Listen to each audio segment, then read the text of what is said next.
Vivaha, the Chennai Silks. Chennai டி நகரில் பாஜக தலைமை அலுவலகத்தில் தேர்தல் பொறுப்பாளர்களின் ஆலோசனைக் கூட்டம் நடைபெற்று வருகிறது. இதுகுறித்து நமது செய்தியாளர் நாகராஜனிடம் கூடுதல் விவரங்களை கேட்டு பெறலாம்.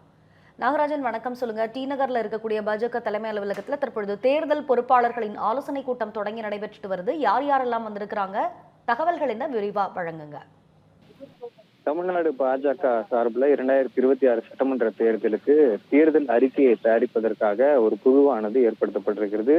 அந்த குழு பாஜக மூத்த தலைவர் தமிழிசை சவுந்தரராஜன் தலைமையில் அமைக்கப்பட்டிருக்கக்கூடிய நிலையில அதற்காக மக்களிடம் கருத்து கேட்கக்கூடிய அந்த கருத்து கேட்பு பெட்டிகள் 38 மாவட்டங்களுக்கும், அதாவது வருவாய் மாவட்டங்களுக்கும் அனுப்பப்பட்டிருக்கிறது.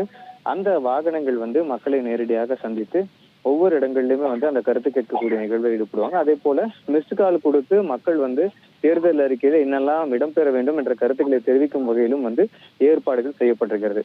அந்த ஏற்பாடுகளுக்கு மத்தியில தான் இன்றைய தினம் காலை 9 மணியில சென்னை பாஜக தலைமை அலுவலகமாக இருக்கக்கூடிய டி நகர்ல இருக்கக்கூடிய கமலாலயத்துல இன்றைய தினம் இந்த தேர்தல் தயாரிப்பு குழுவோட பாஜக மாநில தலைவர் நயினா நாகேந்திரன் தலைமையில ஒரு கூட்டமானது நடைபெற்றது. இந்த கூட்டத்துல தமிழிசை சவுந்தரராஜன், அதே போல பாஜகவுடைய மாநில பொறுப்பாளர் அரவிந்த் மேனன், இணை பொறுப்பாளர் சுதாகர் ரெட்டி மற்றும் இதர பொறுப்பாளர்கள்லாம் கலந்து கொண்டிருக்கிறாங்க. தேர்தல் வாக்குறுதிகள் எப்படி தேர்தல் அறிக்கையை தயாரிக்கிறது உள்ளிட்ட விஷயங்கள்லாம் இது பற்றி விரிவா இதுல விவரிக்கப்பட்டதா தரப்புல இருந்து தெரிவிக்கப்பட்டிருக்கிறது.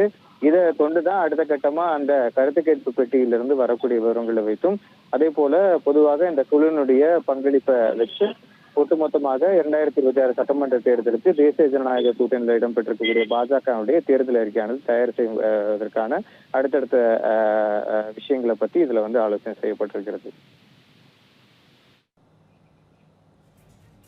சென்னை பாஜக தலைமை அலுவலகமான கமலாலயத்தில் தேர்தல் பொறுப்பாளர்களின் ஆலோசனைக் கூட்டம் தொடங்கி நடைபெற்று வருகிறது. விவரங்களை விரிவாக வழங்கியமைக்கு நன்றி நாகராஜன்.